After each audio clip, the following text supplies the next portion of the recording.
อากาศสบายดีFCเนาะฝั่งไทยแล้วก็ฝั่งลาว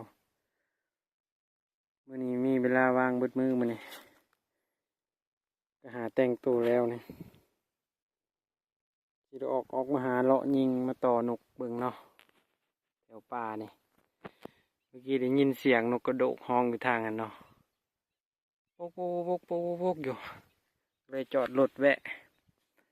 แต่งตัวเรียบร้อยแล้วนี่ออกมาเลาะเบิดมื้อวันนี้มีเวลาว่างเบิดมื้อวันนี้ถือข้าวมากินพร้อมนี่มาอยู่ป่าพี่เนาะมาเบิ่งบรรยากาศอยู่น้ำป่าพี่มื้อนี้ก็หาแต่งตัวแล้วเนาะคลิปก่อนนี่เนาะที่เฮายิงนกตุ่งเนาะที่ว่าภาพมันบ่ชัดวิธีการใช้กล้องของเฮาเนาะเฮาสิปรับซูมนี่มันมีซูมอยู่กล้องรุ่นนี้มันมีซูมฮอต12เท่าเนาะเฮาสิปรับมาจนเบิดแล้วเฮามาค่อยปรับหลาเอาเฮาใช้กล้องนี่เนาะวิธีเฮาใช้นี่เฮาสิมาค่อยปรับหลาตัวนี้บัดนี้หลังจากที่เฮาซูมมาเบิดแล้วกล้องคือบ่โฟกัสว่าโอ้ตัวเนาะหลังจากเฮาซูมมาจนเบิดแล้วเฮาสิมาค่อยใช้ตัวปรับหลาอยู่นี่เนาะมันสิมี30มี15ไปจนฮอต100ฮอต200พุ่นน่ะแล้วก็ฮอตอันนี้นะบ่มีที่สิ้นสุดคือเขาเว้านี่แต่ว่าเฮายิงมื้อนั้นเนาะมันเฮาตั้งหุ่นไว้ประมาณ30นี่แหละ30นี้แต่ว่ากล้องเฮาปรับไป50เนาะมื้อนั้นเนาะมันเลยบ่ชัดมื้อนะฮะเอ้ามื้อนี้สิมาหาเลาะยิงหาต่อเบิ่งมื้อนี้อยู่ในป่านี่เดี๋ยวสิลองต่อนกกระโหลกเบิ่งก่อนเนาะว่ามันสิเข้าอยู่บ่ได้ยินเสียงห้องอยู่กี้นี่กรุกรุกรุอยู่ทาง2-3ตู้นะเบิ่งเสียงฟังเสียงห้องอ่ะเดี๋ยวสิลองเปิดเบิ่งเนาะเอาเดี๋ยวถ้าติดตามเบิ่งนำกันเนาะมื้อนี้สิได้จักแต้มมื้อนี้หาแต่งตัวแล้วโอเคเดี๋ยวถ้าติดตามเบิ่งนำกันเนาะ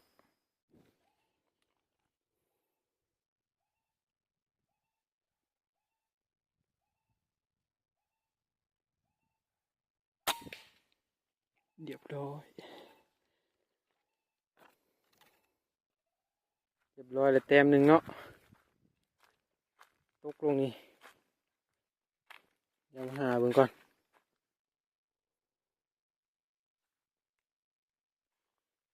ยิงอยู่เทิงนี่เนาะ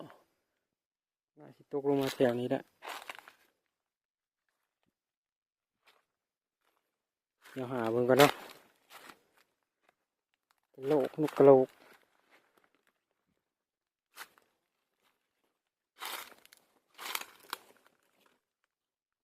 หมากไม้คาดมากินหมากไม้เนาะก็ได้ยินเสียงตกปุเลยนะ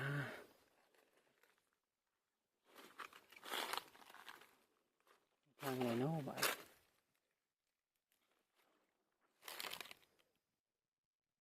ตกทางไหนดิเดี๋ยวหาเพิ่นก่อนเด้อ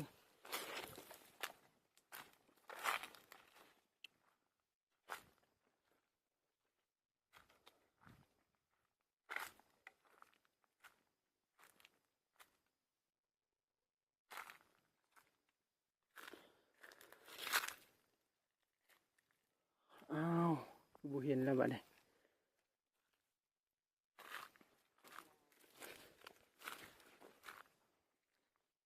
กินหมากเมือดพี่น้องนกกระโหลกอ๋อเดี๋ยวขอหาเบิ่งก่อนเด้อหาเบิ่งก่อนเอาเรียบร้อยแล้วเนาะแต้มหนึ่งโหลกตกใหญ่หนึ่งเรียบร้อยแล้วใส่มาจะพูดวางรถจอดดิพอโอ้ใส่มาแต่วาง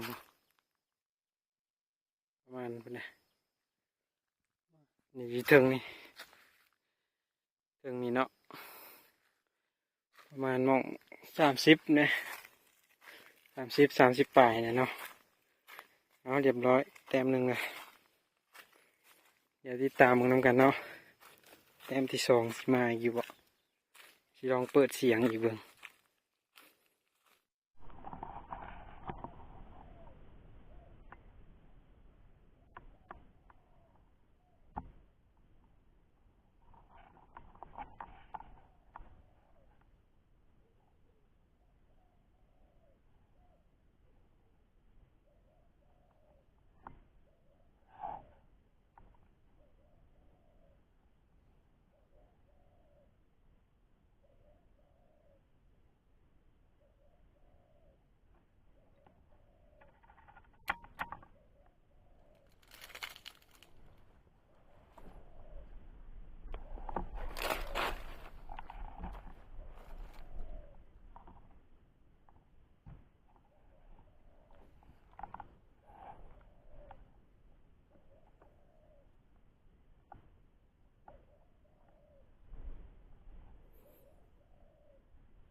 เรียบร้อยแต้มที่2มาแล้วพี่น้องเรียบร้อย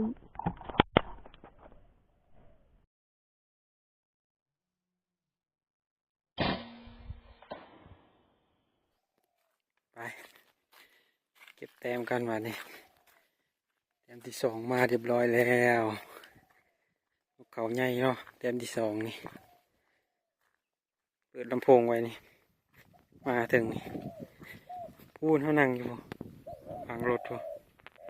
ประมาณ40ปลายเมตรเนาะมาเก็บแต้มกันแต้มที่2มาแล้วเนาะมาในวันนี้เขาใหญ่เรียบร้อยเนาะโอ้นี่เอามันถ่ายติดตามมึงกันไปเลย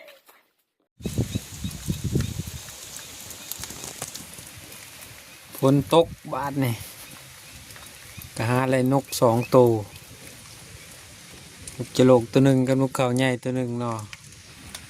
ฝนตกแล้วมาลบฝนอยู่ในวันนี้โอ้มาลบฝนอยู่ที่หา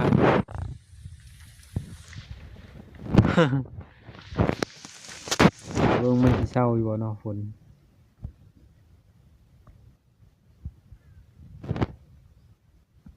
กันฝนบ่เศร้าก็บ่ได้ไปต่อเนาะเอาถ่ายเบิ่งก่อน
ใส่2 ลูกกินเขา2 ลูกยิงมาเถิกซ้ำคนปุ๋ยไปโอ้ยได้เนาะได้3 แต้มตัวนี้เนาะเดี๋ยวสิขอลาเมื่อก่อนบัดนี้คำนะฝากFC กดไลค์กดแชร์กดติดตามมาหน่อยเด้อเมื่อก่อนบัดนี้คำแล้วบ๊ายบาย